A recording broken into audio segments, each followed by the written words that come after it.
മാതൃസ്നേഹത്തിന്റെ മാധുര്യം വിളിച്ചോതുന്ന കോലൈസ് short film ജിദ്ദയിൽ ഔപചാരികമായി റിലീസ് ചെയ്തു.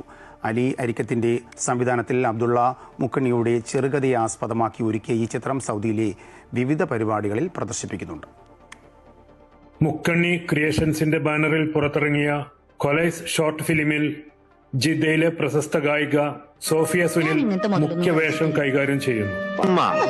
ഒന്ന് സ്വൈര്യം തരുമോ? ഞാൻ ഇങ്ങനത്തെ മുതലൊന്നും കഴിച്ചിട്ടില്ല. പണ്ട് ചെങ്ങാഴ്ചകളൊപ്പം കഴിച്ചിരുന്നു.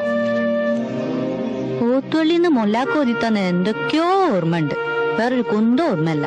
അലി അരീക്കത്തിന്റെ സംവിധാനത്തിൽ ഇറങ്ങിയ കൊലൈസ് ഷോർട്ട് ഫിലിം അമ്മയും മകനും തമ്മിലുള്ള ആത്മബന്ധത്തെയും മലയാളത്തിന്റെ ഗ്രാമീണ ഓർമ്മകളെയും ഹൃദയസ്പർശിയായി ചിത്രീകരിക്കുന്നു. കുട്ടി ഇതൊക്കെ എവിടുന്നാ കേട്ടത്? സ്കൂളിലൊരു കാക്ക പെട്ടിയില് കോലുമ കളറുള്ള ഒരു സാധനം വെക്കും, അതാണ് കോലൈസ്. ചെങ്ങായിമാരൊക്കെ പറയും നല്ല ചാതാണ്. നിങ്ങൾ കഴിച്ചിട്ടില്ല?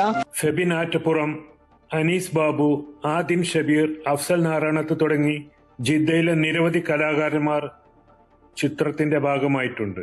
ചിത്രത്തിന്റെ സംഗീതം സിവിൻ സൈമനാണ് ഒരുക്കിയിട്ടുള്ളത്. ജിദ്ദയിലെ റിലീസ് ചടങ്ങിൽ സിനിമാ നിർമ്മാതാവ് നൌഷാദ് ആലത്തൂർ, കബീർ കൊണ്ടോട്ടി, മിർഷ ഷെരീഫ്, മുഹസിൻ കാളിക്കാവ്, സലാഹ് കാരാടൻ തുടങ്ങി നിരവധി സാംസ്കാരിക പ്രവർത്തകരും പങ്കെടുത്തു. സുൽഫിക്രോദായ്, Amrita news, Jeddah. Celebrating 40 years of trust and legacy, Sona Gold and Diamonds, Saudi Arabia, Bahrain, Oman. Hyper Al Wafa Saudi Arabia ഇപ്പോൾ മക്കയിലും.